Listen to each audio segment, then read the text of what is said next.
The briefing room at Naval Special Warfare Command fell silent when she walked in.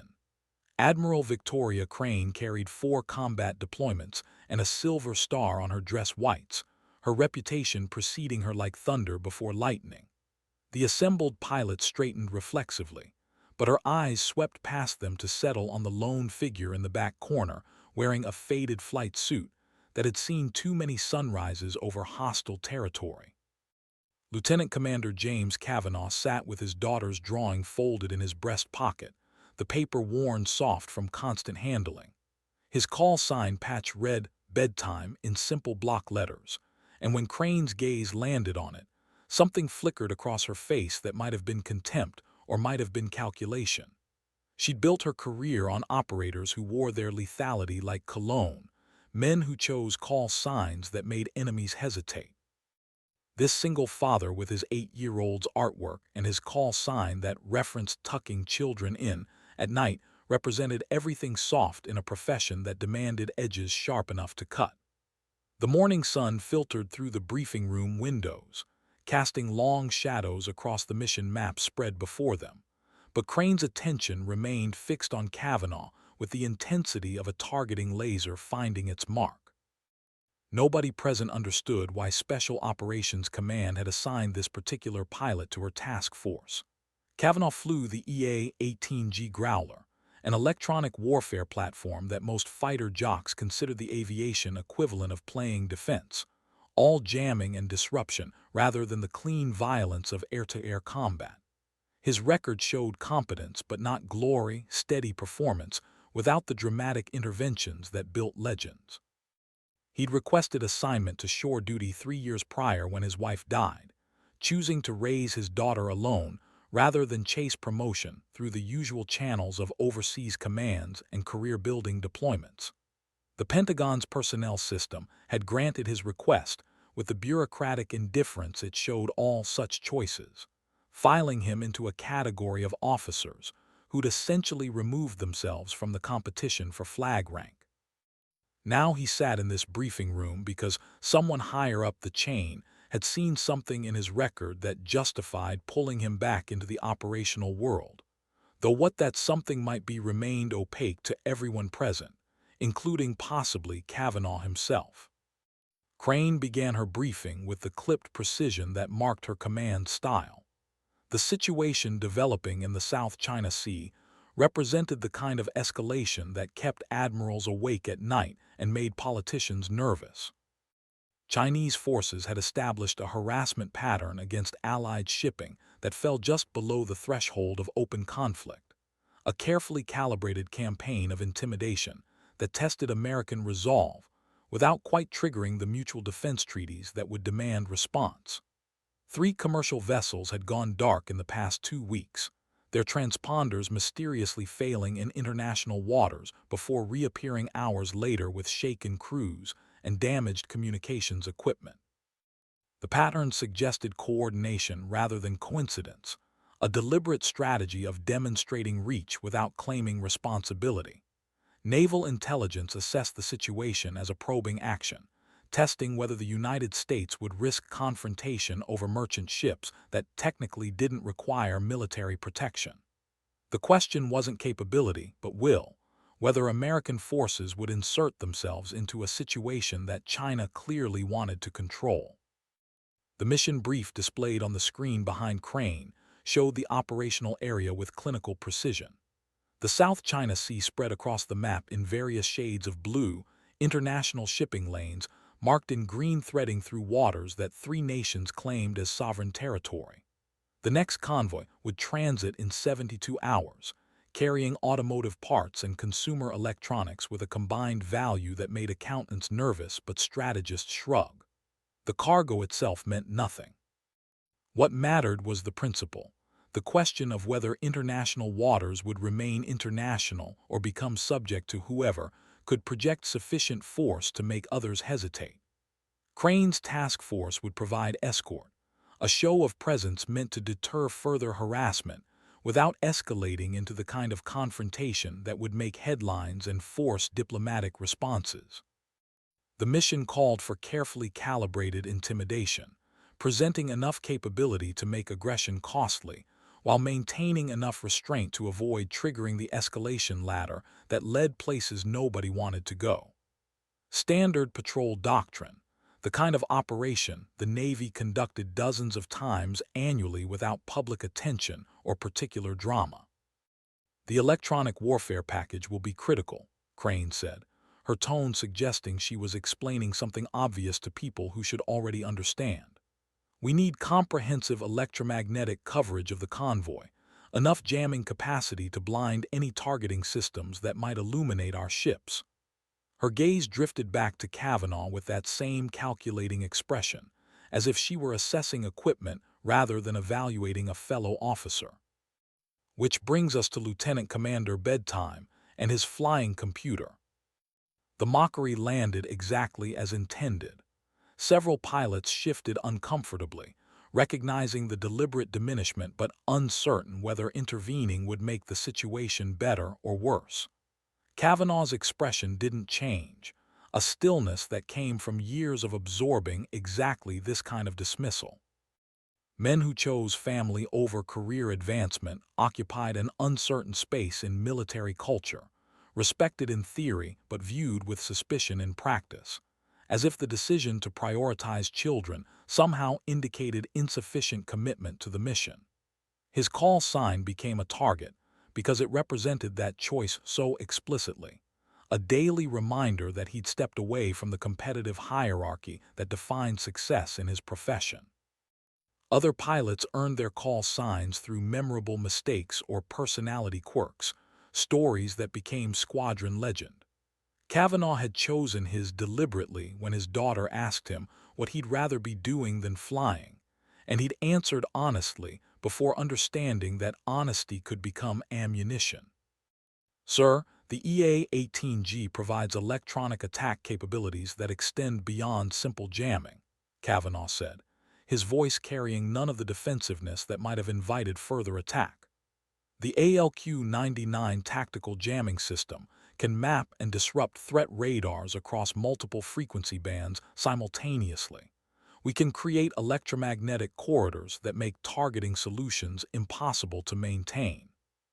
He spoke with the precise technical language of someone who knew his subject completely, no uncertainty or qualification. Crane's smile didn't reach her eyes. I'm sure you're very skilled at pressing buttons, Commander. What concerns me is whether you're current enough on tactical procedures to operate in an environment where decisions happen faster than you can consult a manual. Shore duty tends to dull the edge. She let the words hang in the air between them, a challenge wrapped in assessment. When was your last combat sortie? 3 years, 2 months, 11 days, Kavanaugh answered without hesitation. The precision of his response drew attention precisely because it indicated he'd been counting, marking time like a prisoner waiting for release or a patient tracking recovery. Operation Inherent Resolve, providing electronic warfare support for strike packages over Syria. My aircraft successfully degraded integrated air defense systems across 14 missions without a single abort or failure to suppress assigned targets. Ancient history in this business, Crane said dismissively.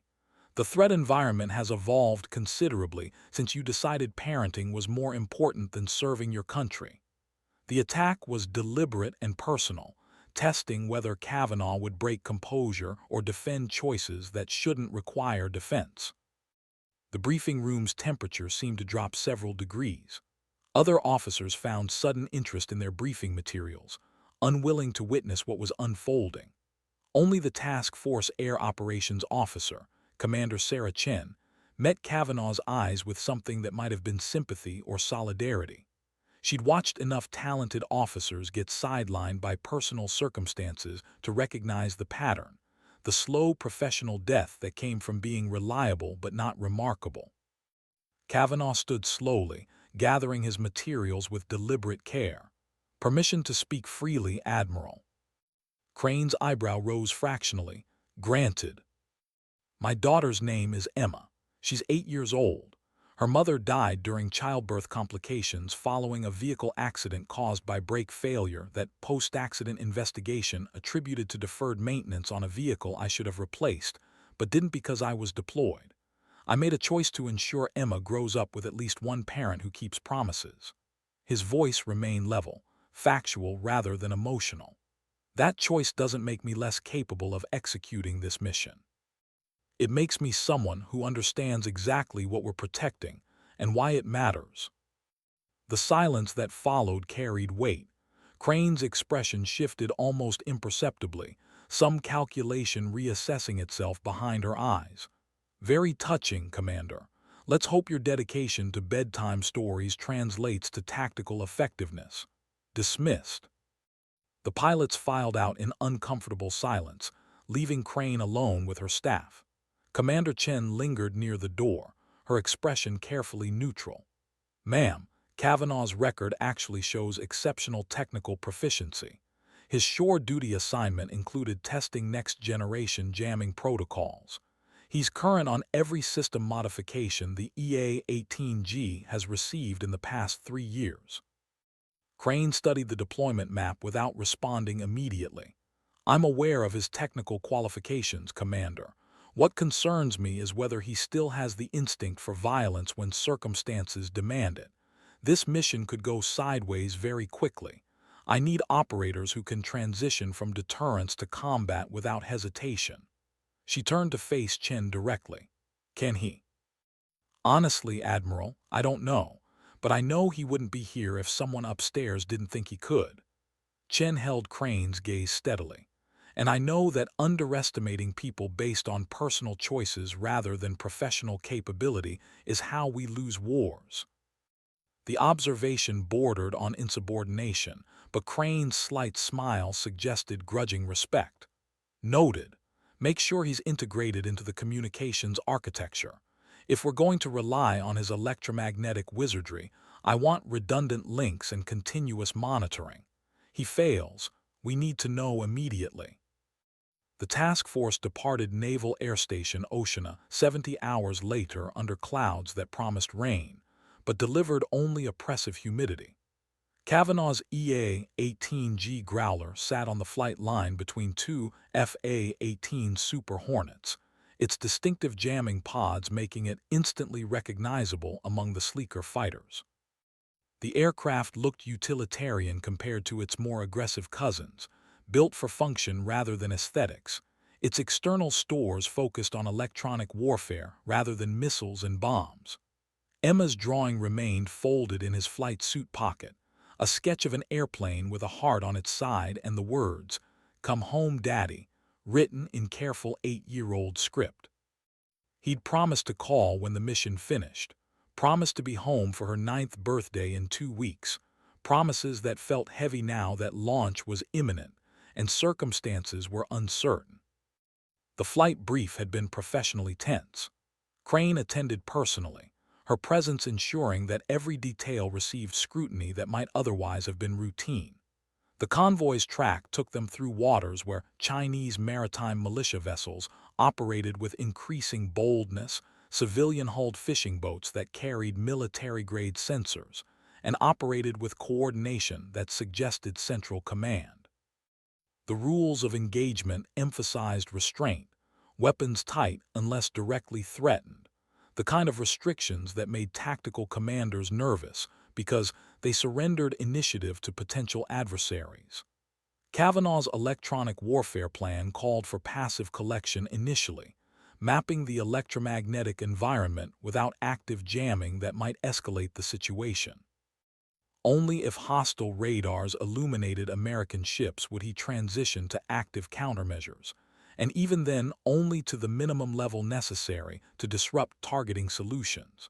The doctrine emphasized graduated response, each step carefully calibrated to stay below thresholds that might trigger broader conflict.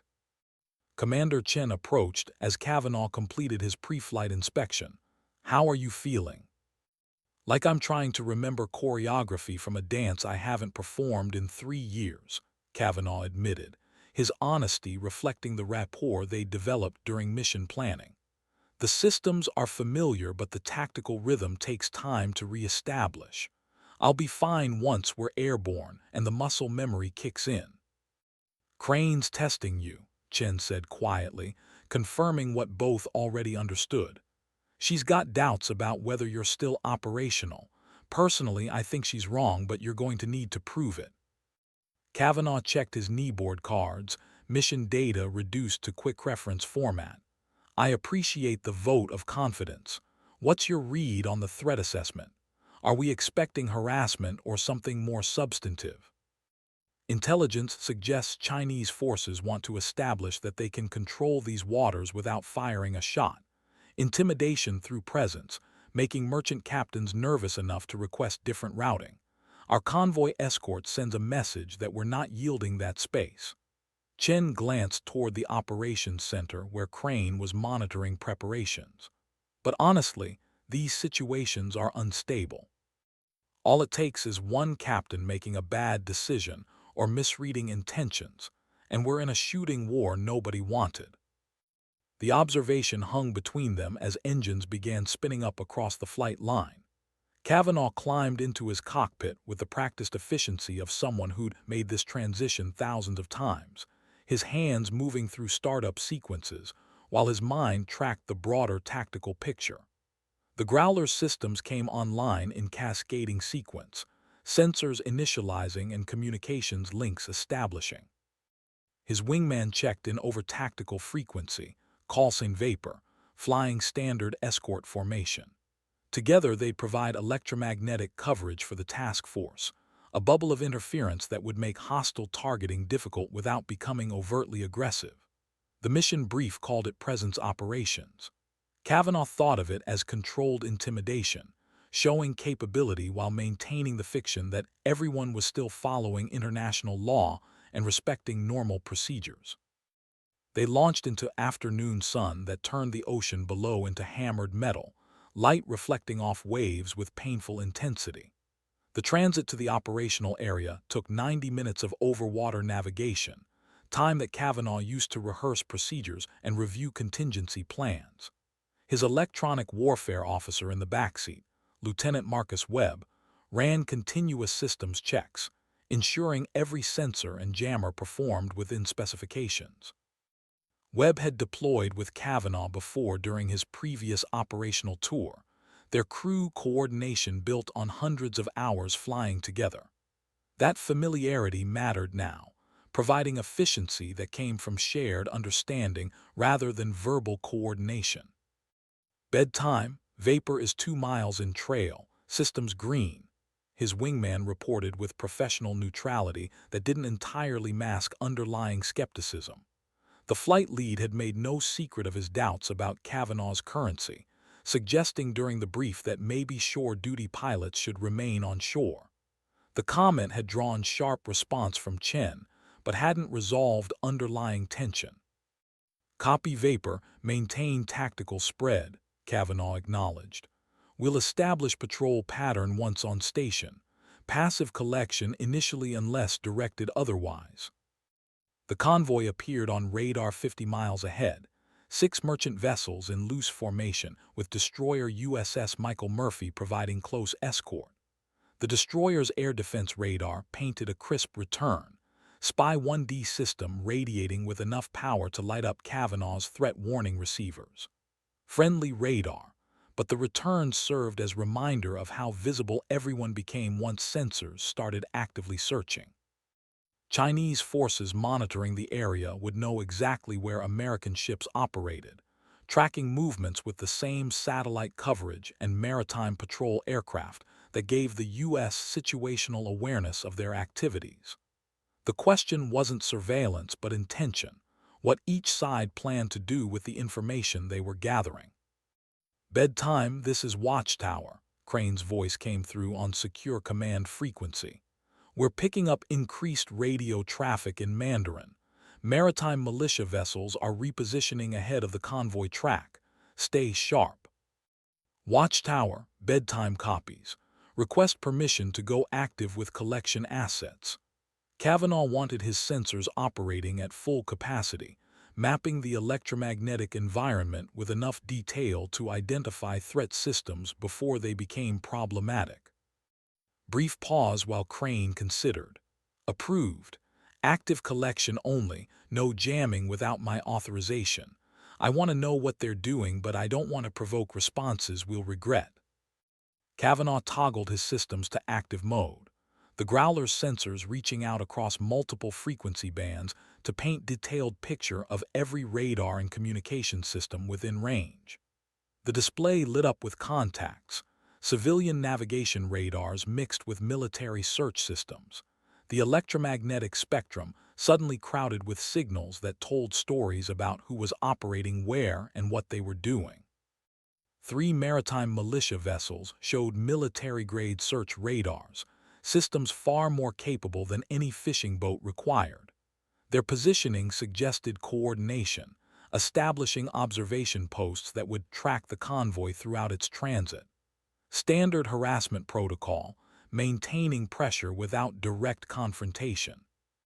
Webb categorized those militia radars. I want to know if they're just watching or if they're capable of targeting, Kavanaugh directed his backseater. Running analysis now, Webb responded, his attention focused on sensor displays that showed electromagnetic environment in color-coded detail. Signal characteristics suggest Type 360 surface search radar, standard fit for Chinese corvettes. These boats are definitely military despite civilian registry. They've got tracking resolution good enough to support weapons systems if equipped. The tactical picture grew more complex. What looked like fishing boats carried sensors that could support anti-ship missiles, transforming apparent civilian traffic into potential threats that existed in legal gray zone. The boats operated in international waters where they had every right to be present, but their military capabilities made their presence anything but innocent. Kavanaugh updated his threat assessment, calculating jamming solutions that could disrupt those radars if circumstances demanded. The mathematics of electronic warfare involved power and frequency and geometry, ensuring his jamming signal reached threat receivers with enough strength to overwhelm legitimate returns. His systems could manage that geometry, but doing so would announce American capabilities and potentially escalate situations that currently remain tense but contained. The convoy maintained steady course, merchant captains presumably nervous, but committed to asserting rights to navigate international waters without yielding to intimidation. Destroyer Murphy positioned herself between merchants and militia boats, a physical barrier that made aggressive maneuvering difficult without risk of collision. The Chinese boats maintained parallel course 2 miles off, close enough to make their presence felt, but far enough to avoid legitimate complaints about unsafe navigation. The situation felt like 2 drivers racing toward intersection, each convinced the other would brake first, neither willing to be the one who yielded. Bedtime watchtower. One of the militia boats just illuminated Murphy with fire control radar. Crane's voice carried sharp edge now, the situation transitioning from monitoring to potential engagement. They locked her for 3 seconds, then went back to search mode, testing our response. Kavanaugh's threat warning systems had captured the event, his displays showing the frequency spike that indicated targeting radar acquiring specific track. The brief illumination represented a warning, showing capability without committing to action. It was the naval equivalent of racking a shotgun slide, making noise that communicated readiness for violence without actually initiating it. The question was how to respond, whether to ignore the provocation or demonstrate that American forces could disrupt Chinese targeting at will. Watchtower, bedtime requests permission to demonstrate counter-targeting capabilities, Kavanaugh transmitted, his voice calm despite adrenaline starting to sharpen his focus. I can jam that fire control radar hard enough to make them think twice without affecting their navigation systems. Selective disruption rather than broad-spectrum jamming. Another pause. Crane was calculating risks, weighing whether demonstrating capability now would deter further provocation or simply raise the stakes. Negative bedtime. Hold jamming for now. Let them wonder what we can do rather than showing them. Sometimes uncertainty is more effective than demonstration. The tactical wisdom made sense even as it left Kavanaugh's fingers hovering over systems that wanted activation. Uncertainty forced adversaries to assume worst case, to build their planning around capabilities they suspected but couldn't confirm. Demonstration removed doubt but also removed fear, showing exactly what American systems could and couldn't do. But holding fire required discipline that fought against instinct to respond when threatened, a restraint that felt dangerous when the other side was testing boundaries. The militia boat repeated its illumination 10 minutes later, fire control radar locking Murphy for 5 seconds this time, longer duration suggesting increasing confidence or decreasing concern about consequences.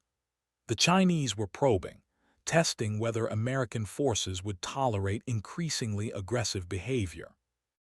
Each illumination that went unanswered became implicit permission for the next escalation, a negotiation conducted through actions rather than words about where new boundaries would be established. Watchtower, they're getting bolder, Kavanaugh observed on command frequency. Next step is probably weapons release authorization. We should establish deterrence before they convince themselves we won't respond. Maintain current posture, bedtime. I need approval from strike group before we start demonstrating offensive capabilities. Crane's response reflected command reality, the layers of authorization required before local commanders could take actions that might escalate situations into broader conflict. The caution made strategic sense but felt dangerous tactically, ceding initiative to adversaries who weren't constrained by similar approval chains.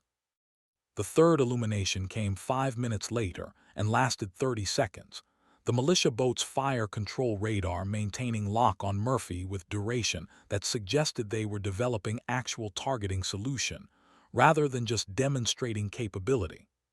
Webb captured detailed signal characteristics, his systems recording everything about the radar's operation, data that would feed intelligence assessments and future electronic warfare planning.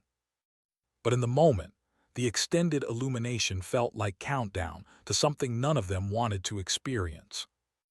Watchtower, that was a full targeting sequence.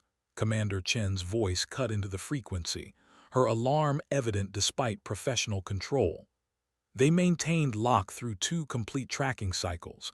If they have weapons authorized, they could engage right now.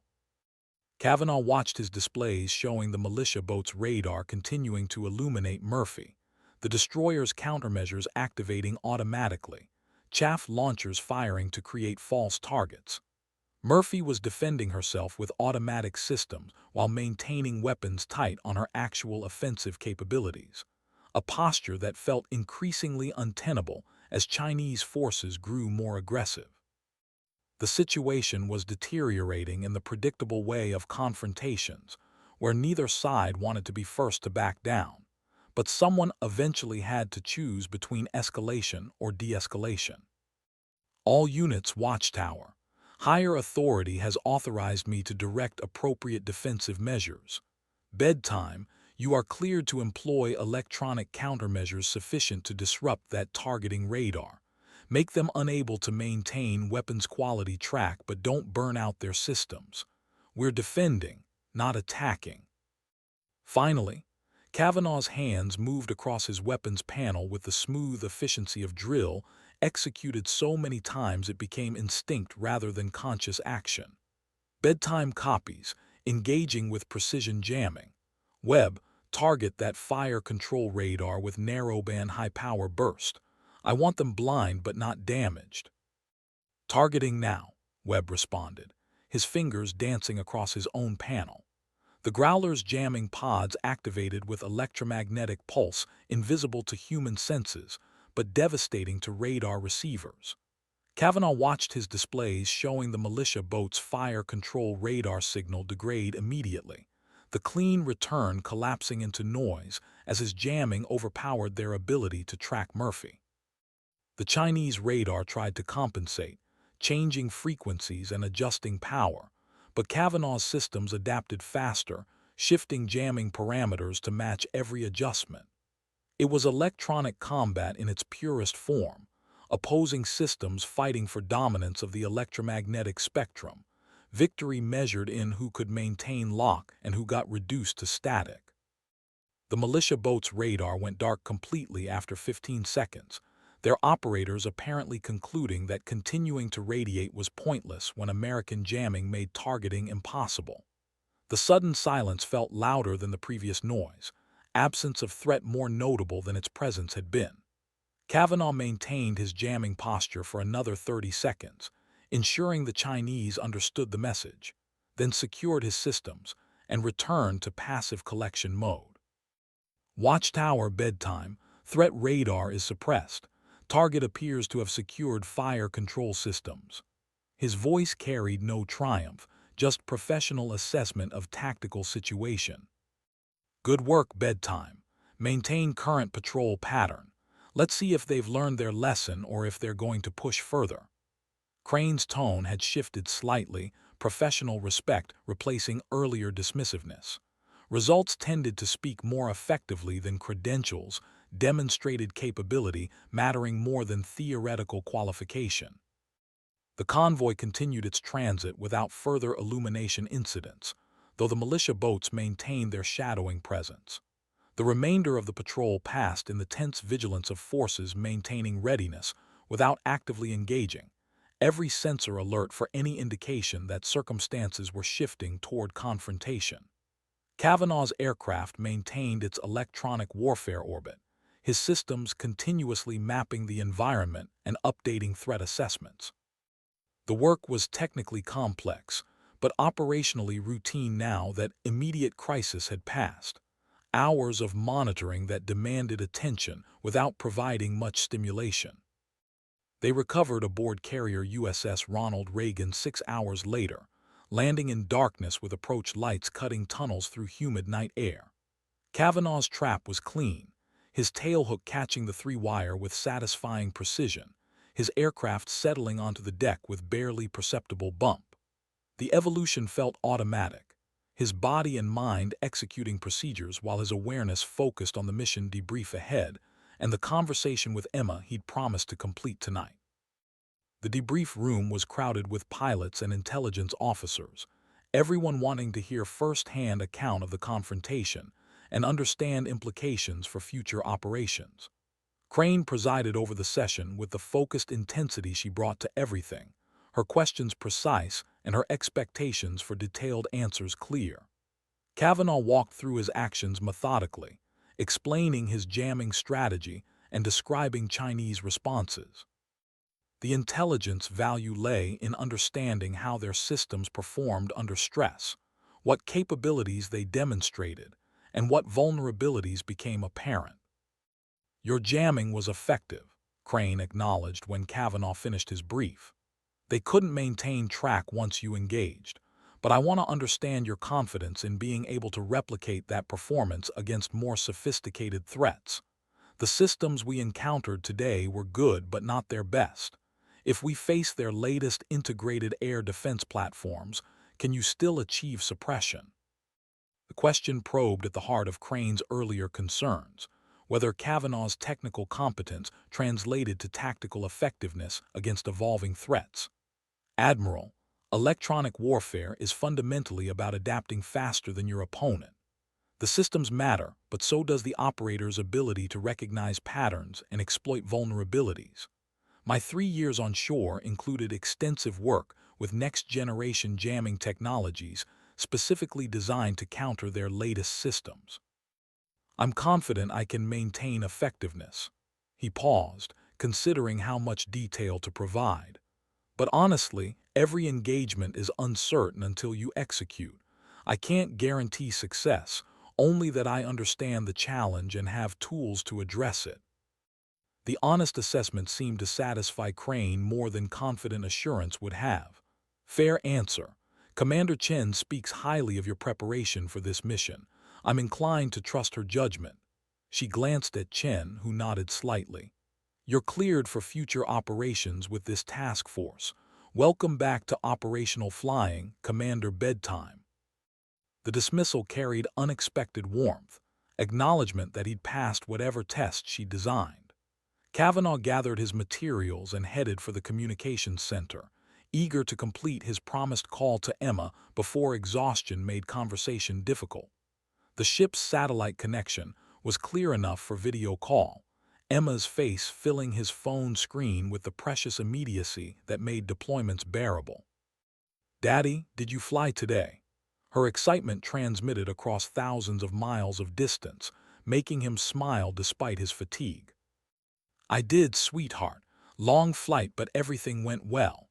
He wouldn't mention the confrontation or the weapons quality radar lock, wouldn't burden her with details that would only create worry. How was school? They talked for 20 minutes about her science project and friend drama, and the book she was reading, normal details of her life that felt more important than any mission brief. When they finally disconnected, Kavanaugh sat in the quiet communications center for a long moment, Emma's drawing still folded in his pocket, reminder of why any of this mattered. He'd chosen to return to operational flying, not because he'd stopped being her father, but because he needed to show her that protecting people meant accepting risk, that some responsibilities couldn't be delegated. The lesson felt important even as the teaching of it remained complicated.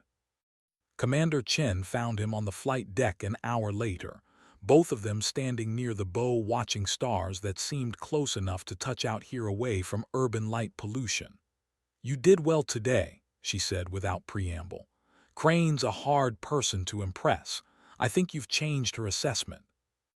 "Maybe," Kavanaugh allowed. "Or maybe I just demonstrated minimum acceptable competence and she's lowered her standards because she needs the capability my aircraft provides. Hard to tell with flag officers sometimes." Chen smiled at that. "You're probably right, but for what it's worth I think there's more to it. She saw you handle pressure while maintaining precise control. That matters in her calculus." She paused, searching for words. "You know she lost her son, right? Marine lieutenant killed in Afghanistan about 5 years ago. She doesn't talk about it, but everyone knows. Makes her touchy about people who choose family over mission." The information reframed everything. Crane's earlier hostility suddenly comprehensible as pain seeking outlet rather than simple professional assessment. "I didn't know," Kavanaugh said quietly. "That context would have been useful earlier." "Would it have changed how you responded to her challenges?" Chen asked. "No, probably not, but it would have helped me understand the source." He looked up at stars that had guided sailors for millennia, constant reference points in otherwise uncertain world. We all carry things that shape how we see others. Sometimes those things make us cruel when we mean to be careful. They stood in companionable silence for several minutes, the carrier's operations continuing around them in choreographed complexity. Finally Chen spoke again. "There's another patrol scheduled in 72 hours. Same route, same convoy profile. Intelligence thinks Chinese forces will respond more aggressively after today's embarrassment. They'll want to demonstrate they weren't actually deterred, just temporarily inconvenienced. You should expect a more challenging environment." "Understood. I'll review today's electronic intelligence and update my jamming library. If they bring better systems, we'll need to be ready." Professional conversation felt safer than emotional territory, technical challenges easier to address than personal ones. The following days passed in the routine of carrier operations, an endless cycle of maintenance and briefings and missions that blended together, until specific events stood out only because they broke the pattern. Kavanaugh flew 3 more patrols, each one encountering Chinese forces that seemed more willing to operate in gray zones between legal and provocative behavior. The militia boats grew bolder, their illumination incidents more frequent and sustained. Twice Murphy had to maneuver to avoid potential collision scenarios that Chinese boats seemed determined to create. The situation was deteriorating in the slow-motion way of confrontations, where small escalations accumulated into dangerous instability. On the 4th patrol, everything changed. Kavanaugh was orbiting 30 miles from the convoy when his threat warning systems lit up with returns he'd never seen before in operational environment. The frequency bands and signal characteristics marked them as belonging to Chinese fifth-generation fighters, J-20 stealth aircraft that theoretically shouldn't be operating this far from their coastal bases. But theory and practice were separating as China's confidence in their military capabilities grew. Now they were putting their most advanced platforms into contested areas, making statements about reach and capability that demanded American response. Watchtower bedtime. I'm tracking airborne threats consistent with J-20 profiles, bearing 095, range approximately 100 miles and closing. 2 distinct contacts. Kavanaugh kept his voice level despite his pulse accelerating. The J-20 represented near-peer threat, aircraft designed specifically to challenge American air superiority in ways that older generation fighters couldn't match. Bedtime, Watchtower confirms your contacts. We're picking them up on destroyer radar now. Weapons tight, maintain defensive posture only. Do not illuminate them with targeting systems unless they demonstrate hostile intent. Crane's voice carried the tight control of someone calculating odds she didn't like. The J-20's approached to 70 miles before establishing patrol orbit that mirrored Kavanaugh's own pattern, their geometry suggesting they intended to observe American operations rather than immediately engage. But their presence transformed the tactical situation, introducing uncertainty about whether the electromagnetic environment Kavanaugh was mapping belonged only to surface threats, or if airborne targeting systems were also tracking American forces. Stealth aircraft, by definition, were difficult to track, their reduced radar cross-section making them visible only at ranges much shorter than conventional aircraft. The 2 contacts Kavanaugh could see might represent only part of the actual force present. Webb, can you get detailed signal intelligence on those J-20s? I want to know what sensors they're operating and whether they're just collecting or actively targeting.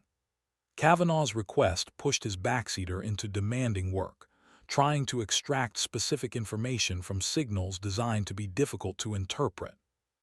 Working it, Webb responded, his attention laser-focused on his displays. They're radiating with what looks like passive infrared search and track systems. No active radar emissions yet. That's consistent with stealth doctrine, maintaining electromagnetic silence to preserve their low observable characteristics.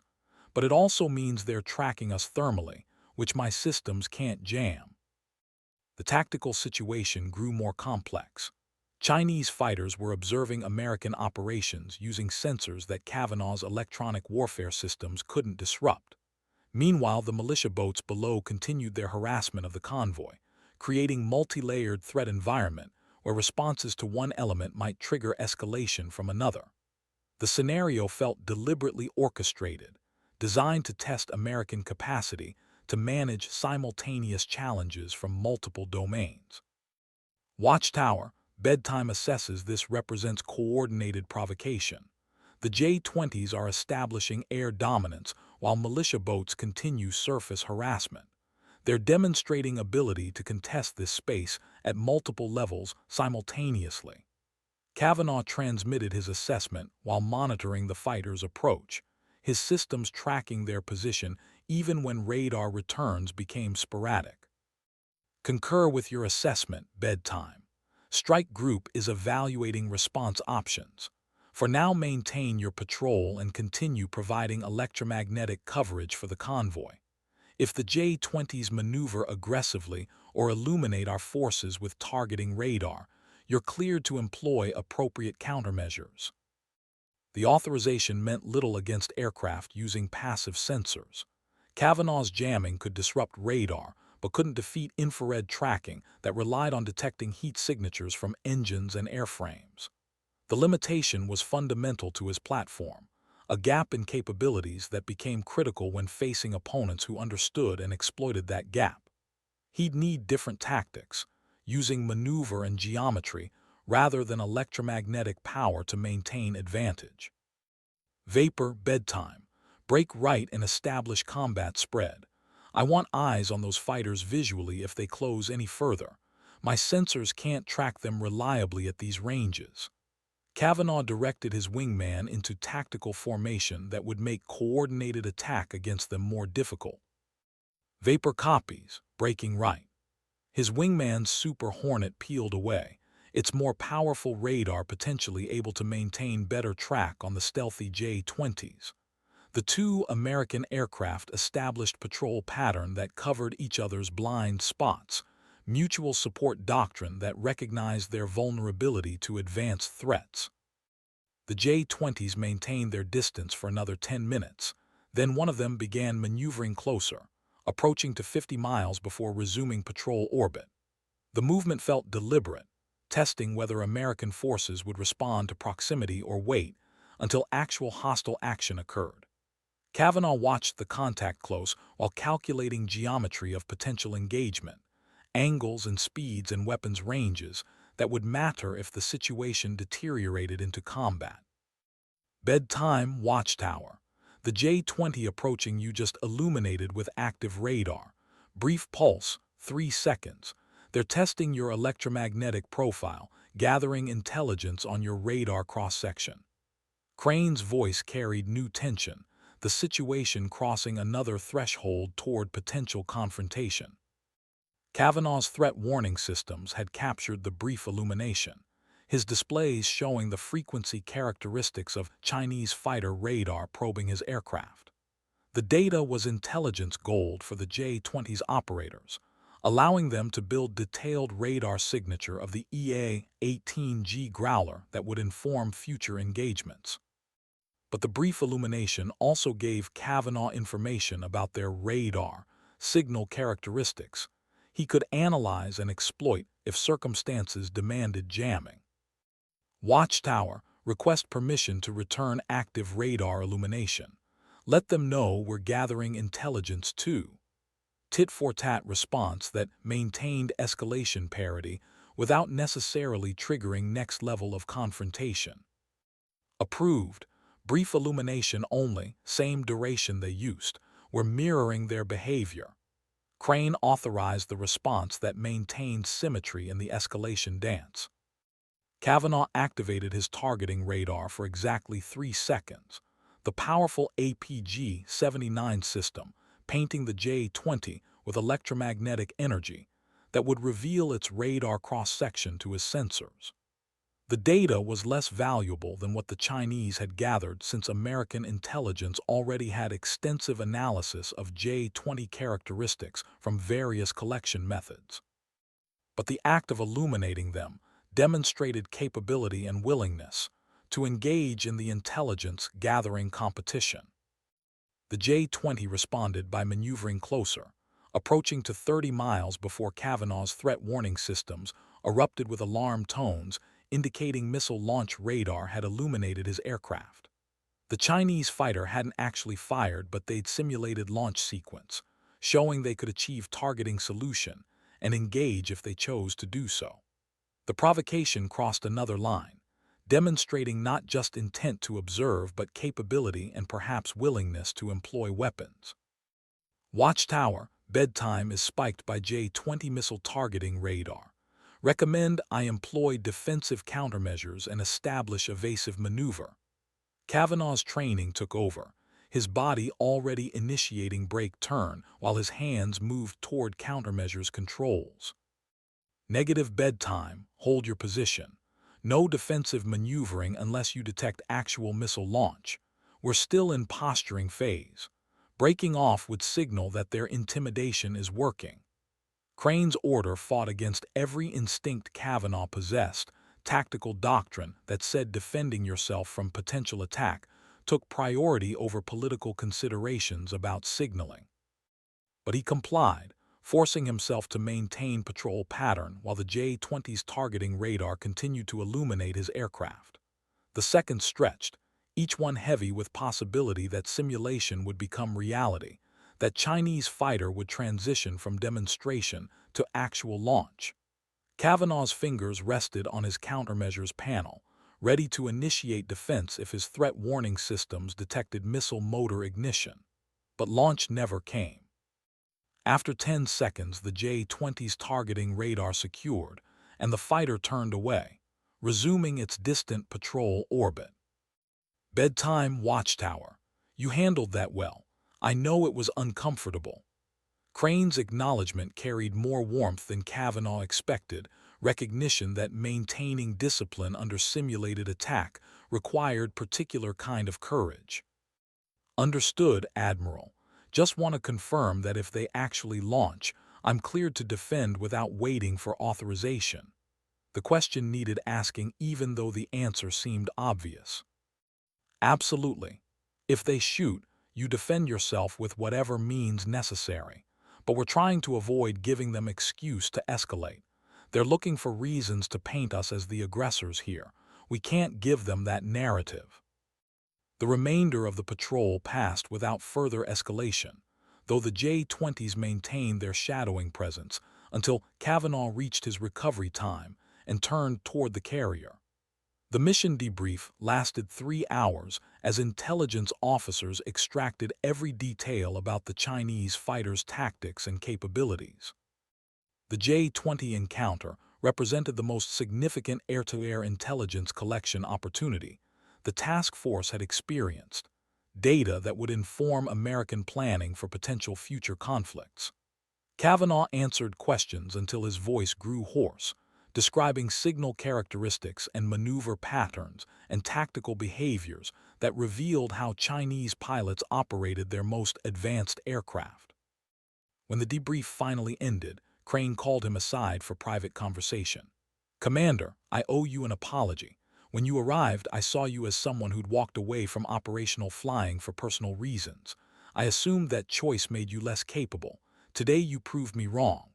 She met his eyes directly, her expression carrying sincerity that earlier interactions had lacked.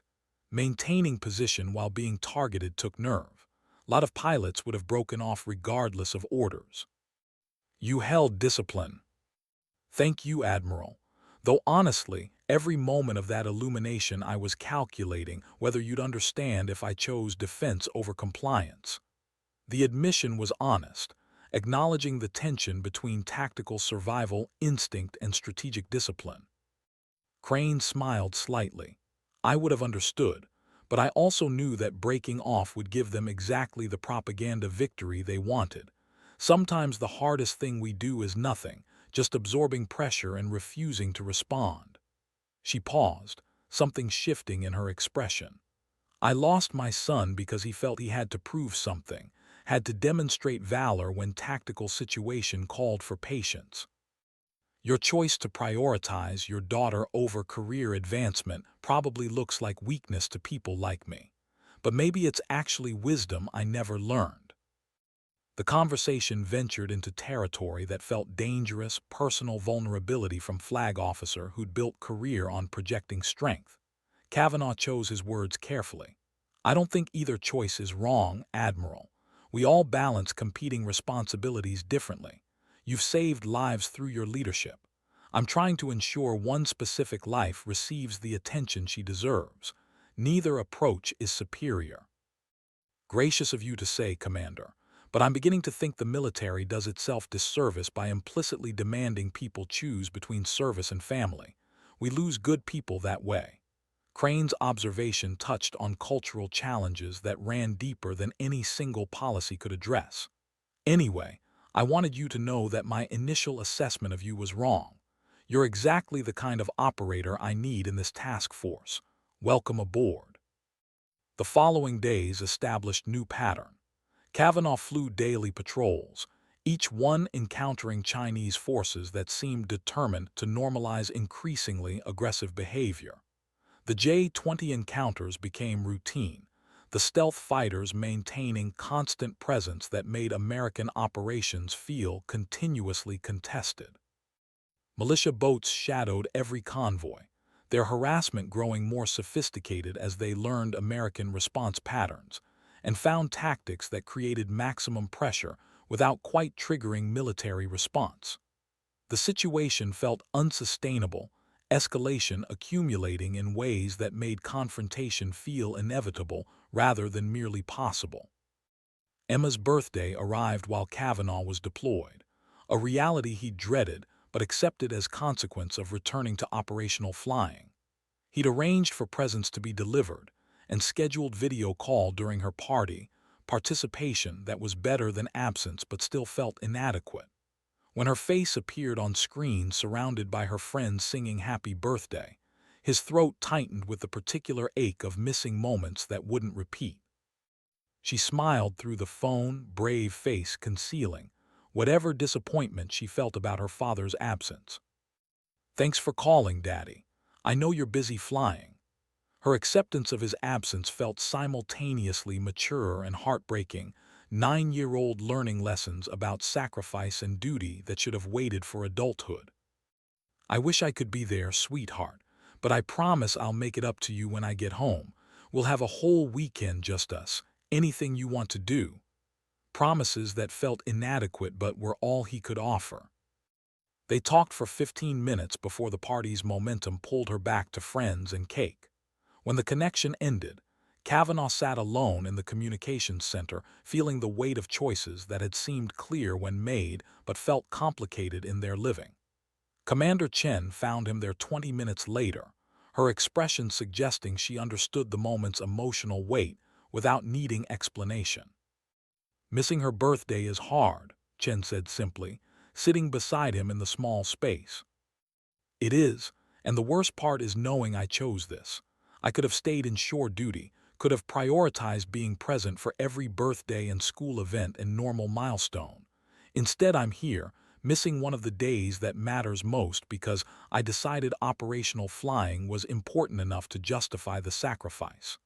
He looked at Chen, seeking understanding or perhaps absolution. "Was I wrong?" "Wrong implies there was a right answer," Chen responded. "There wasn't. Every choice in this profession requires trading one important thing for another. You're teaching Emma something valuable about service and commitment. That lesson has cost, but it also has meaning." The conversation was interrupted by ship-wide announcement calling for flight operations personnel to report to ready rooms. Another patrol was launching, another opportunity to encounter Chinese forces and maintain the delicate balance between presence and provocation. Kavanaugh gathered himself, compartmentalizing personal emotion to focus on professional requirements. The work required that discipline, demanded ability to set aside whatever was happening emotionally, and execute mission requirements with full attention and capability. The patrol brief revealed new intelligence that changed the threat assessment. Chinese forces had positioned one of their Type 55 destroyers in the operational area, their most advanced surface combatant equipped with long-range anti-air missiles and sophisticated radar systems. The ship represented significant escalation in capability, platform that could engage American aircraft at distances that made traditional tactics risky. Combined with J-20 fighters and militia boats, the Chinese were establishing integrated defense network in international waters, claiming control through presence of forces that could enforce their will if circumstances demanded. "This changes our risk calculus significantly," Crane explained to the assembled pilots. "The Type 55 has engagement range that covers most of our patrol area. If they decide to illuminate you with targeting radar, you're within their weapons envelope. I need everyone to understand that this mission carries higher risk than previous patrols." She looked around the ready room, her expression serious. "If anyone feels uncomfortable with this threat environment, now is the time to say so. No judgment, no career impact, but I need people who are comfortable operating under these conditions." Nobody spoke. The silence represented professional pride and perhaps foolish courage, pilots unwilling to acknowledge doubt even when circumstances clearly justified caution. Kavanaugh considered raising concerns about the compounding threat layers. The way each new capability Chinese forces introduced made American operations more vulnerable. But stating the obvious wouldn't change mission requirements.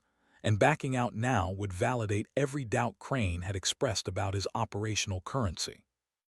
The launch proceeded normally, Kavanaugh's growler catapulting into afternoon sky that held the particular clarity that came before tropical storms.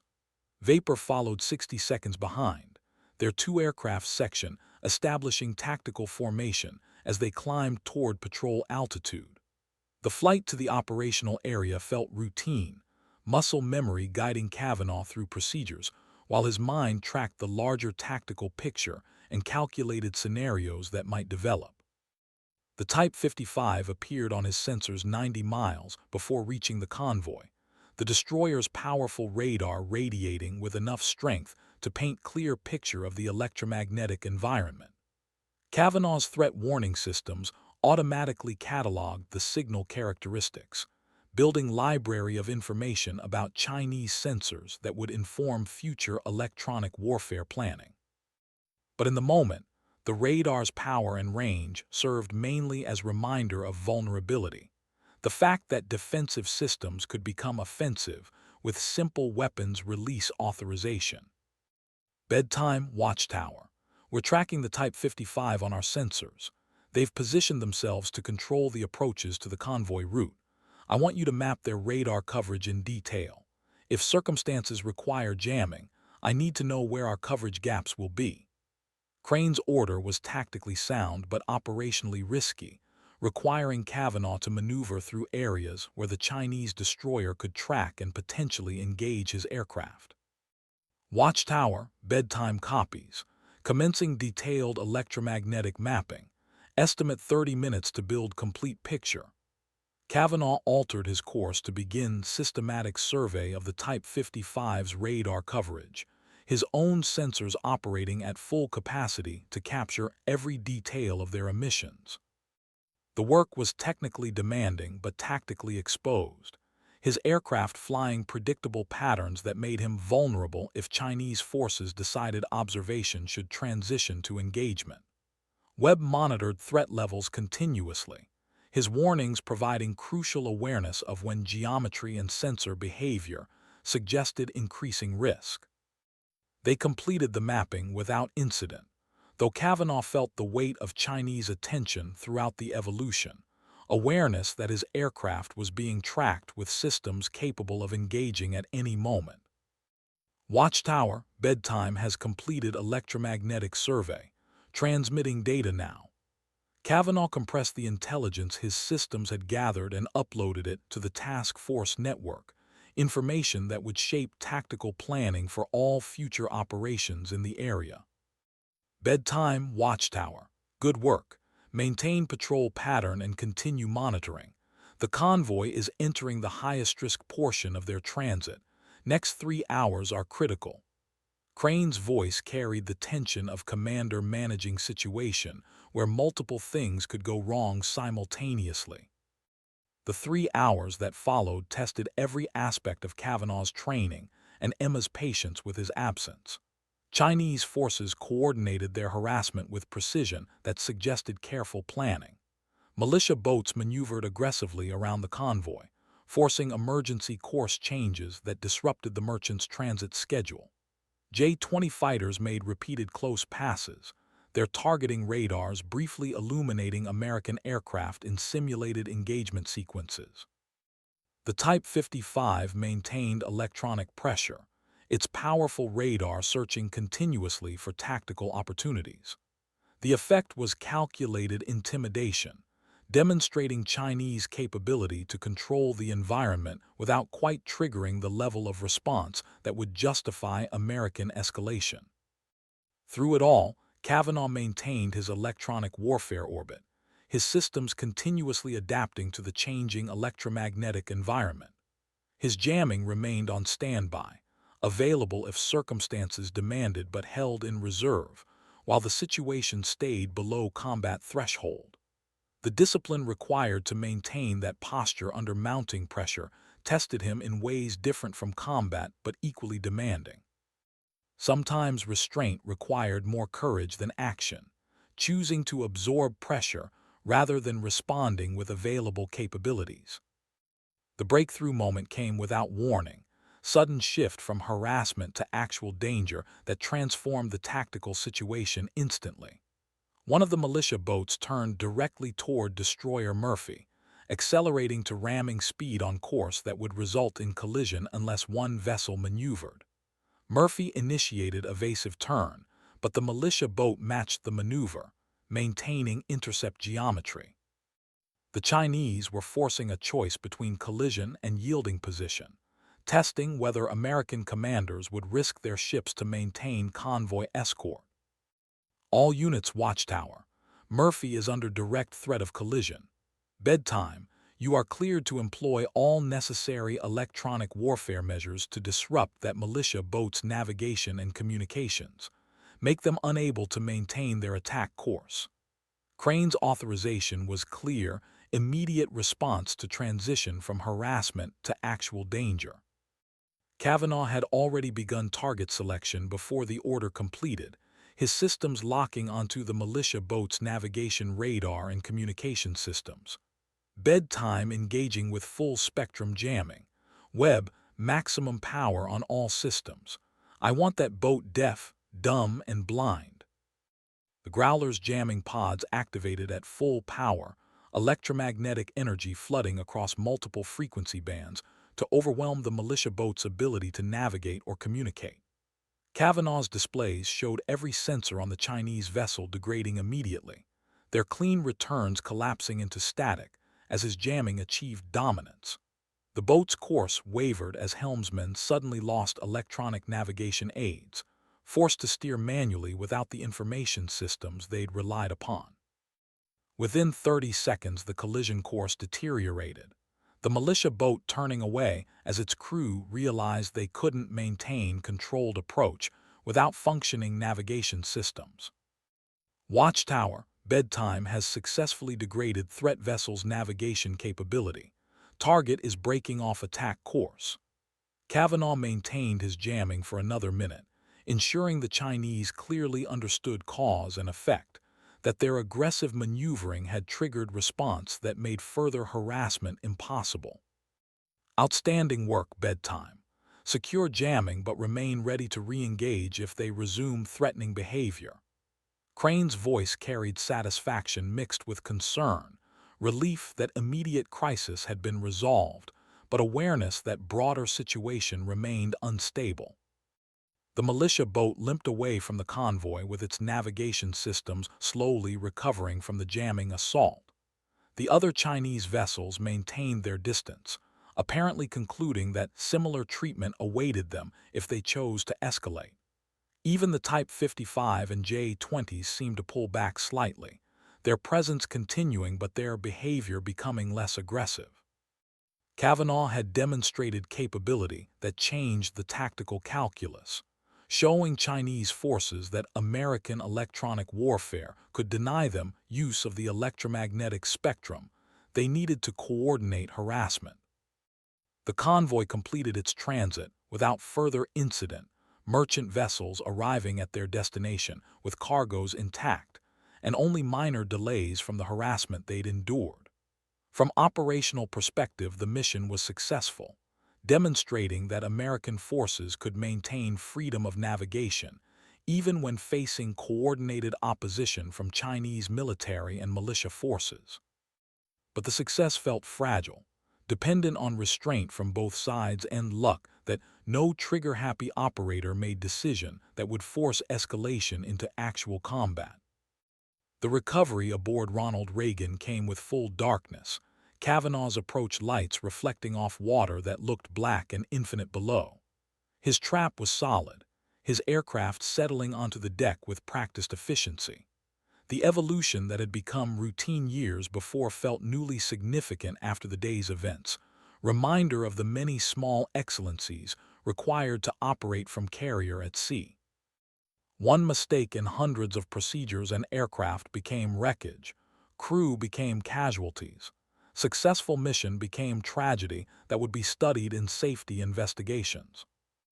The debrief lasted 5 hours, every detail of the encounter requiring documentation and analysis. Kavanaugh's jamming effectiveness became particular focus, intelligence officers wanting to understand exactly how his systems had achieved such rapid dominance over the militia boat's sensors. The data would inform future electronic warfare planning, tactics and techniques that would be disseminated across the fleet for other operators to employ. Kavanaugh explained his approach methodically, describing the frequency selections and power levels that had overwhelmed Chinese navigation radar so completely. When the debrief concluded, Crane personally escorted Kavanaugh from the intelligence spaces. "Commander, what you did today saved lives. That militia boat was going to ram Murphy if you hadn't disrupted their ability to navigate. The collision would have killed sailors on both vessels and probably triggered shooting war neither country wants." Her assessment was matter of fact, but the implication was clear. "I was just doing my job, Admiral. Electronic warfare is what I'm trained to do." Kavanaugh deflected the praise, uncomfortable with the weight of being called someone who'd prevented war. "Your job, maybe, but execution matters. A lot of people can operate jamming systems. Not everyone can make split-second decisions about which systems to target and what power levels to employ. You achieved exactly the effect we needed without burning out their equipment or causing damage that might have given them excuse to claim we'd committed act of war." Crane stopped walking, turning to face him directly. "I misjudged you, Commander. Your call sign doesn't define your competence. If anything, it demonstrates wisdom that I'm not sure I possess. You know what matters enough to build your identity around it, even when that choice invites mockery." The conversation ventured back into personal territory, Crane's reassessment of Kavanaugh becoming reassessment of her own choices and priorities. "Thank you, Admiral. Though I'd argue your achievements speak well for your priorities. You've saved thousands of lives through your leadership. My small family focus is valuable to Emma, but it doesn't have the same strategic impact as your work." "Maybe," Crane allowed, "but I'm beginning to wonder if we measure impact wrong. You're raising a daughter who will carry forward whatever values you instill. That influence might matter more than tactical victories that will be footnotes in history books." She smiled slightly. "Either way, I'm glad you're part of this task force, and I'm sorry about missing her birthday. That had to be hard." "It was, but she understands, or at least she's learning to understand. That's part of what I'm teaching her, that sometimes duty requires sacrifice." Kavanaugh felt the truth of the statement even as he wondered whether the lesson was worth its cost. They stood in the passageway for a quiet moment, the carrier's operations continuing around them in familiar choreography. Finally, Crane spoke again. "The task force is being extended another 60 days. Higher authority wants continuous presence in the South China Sea, showing China that we're not going to yield these waters regardless of their harassment. You'll probably miss another of Emma's milestones. I wanted you to hear it from me first rather than through official channels." The news landed with the weight of inevitability, outcome that Kavanaugh had anticipated but hoped might somehow be avoided. "Understood, Admiral. I'll let Emma know. She's remarkably resilient for 9 years old." He paused, considering whether to say more. "But for the record, this is probably the last deployment I'll take. When this tour ends, I'll be requesting permanent shore duty. Emma deserves to have her father present for the rest of her childhood. The mission is important, but so is she." Crane nodded slowly. "That's probably wise, Commander, and I respect your clarity about priorities. Not everyone can make that choice, but I'm learning to appreciate those who can." She extended her hand. "Thank you for your service. However long you continue flying for this task force, I'm grateful to have you aboard." The handshake felt like acknowledgement and benediction, recognition that different paths existed toward honorable service. Kavanaugh returned to his stateroom and composed careful message to Emma, explaining the deployment extension and promising additional video calls and letters. The words felt inadequate, but they were all he could offer, bridge across distance that would have to suffice until he could be physically present again. The following weeks established rhythm that made extraordinary circumstances feel almost routine. Kavanaugh flew daily patrols, each one encountering Chinese forces that continued testing American responses. His electronic warfare capabilities became central to task force operations. His ability to control the electromagnetic environment, enabling convoy escorts that might otherwise have been too risky. Other pilots started referring to situations requiring his intervention as bedtime stories, dark humor, that acknowledged how his gentle call sign contrasted with the aggressive jamming he employed to disrupt Chinese harassment. The nickname caught on across the task force, taking on meaning that transcended its original mockery. When pilots found themselves in complicated electronic warfare situations, they'd request bedtime support, asking for Kavanaugh's aircraft to establish electromagnetic dominance. The call for bedtime stories became request for his detailed threat analysis, the comprehensive situational awareness his systems provided to inform tactical planning. What had started as term of contempt transformed into recognition of essential capability, his call sign becoming associated with expertise rather than weakness. Commander Chen noticed the shift and mentioned it one evening when they crossed paths on the flight deck. "You've changed the narrative around your call sign. People use it differently now, with respect rather than mockery." "Funny how demonstrating competence changes perception," Kavanaugh observed wryly. "Though I preferred it when the call sign just reminded me of what mattered most. Now it carries professional weight I never intended." That's the way of things sometimes. We choose our identities, but others decide what those choices mean. Chen looked out at darkness beyond the flight deck, stars visible in rare gaps between clouds. "For what it's worth, I think the evolution is positive. You're showing people that gentleness and capability aren't mutually exclusive." The observation resonated more than Kavanaugh expected, touching on tensions he'd carried throughout his career. Military culture often seemed to equate aggressive posturing with competence, as if only people who performed toughness could be trusted with serious responsibilities. His choice to prioritize family and embrace call sign that referenced bedtime stories had marked him as somehow suspect in that calculus, less committed because less willing to subordinate everything else to career advancement. But perhaps Chen was right. Perhaps his example was demonstrating that alternative paths existed toward excellence. The mission that became his defining legacy came on an evening that started routinely. Kavanaugh launched for standard convoy escort, his sixth patrol in 9 days, a rhythm that had become almost automatic. The intelligence brief noted increased Chinese communications traffic, but assessed the threat level as consistent with recent patterns. Nothing about the launch suggested the hours ahead would require anything extraordinary beyond the steady professional competence Kavanaugh had been providing throughout the deployment. The convoy consisted of 7 merchant vessels transiting toward Singapore, their cargoes including electronics, textiles, and automotive parts. The economic value was modest, but the principle remained crucial. If Chinese forces successfully intimidated merchant traffic into avoiding these waters, they'd achieve de facto control regardless of international law declaring the space international. The convoy escort operations were about more than protecting specific ships. They were about maintaining a global system of navigation rights that enabled international commerce.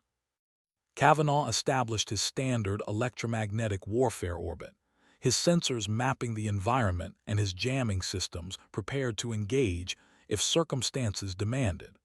Vapor provided fighter escort, the 2 aircraft working in practiced coordination that made verbal communications almost unnecessary. Chinese forces were present in expected configurations. Militia boats shadowing the convoy, J-20 fighters maintaining distant patrol, and the Type 55 destroyer positioned to observe American operations.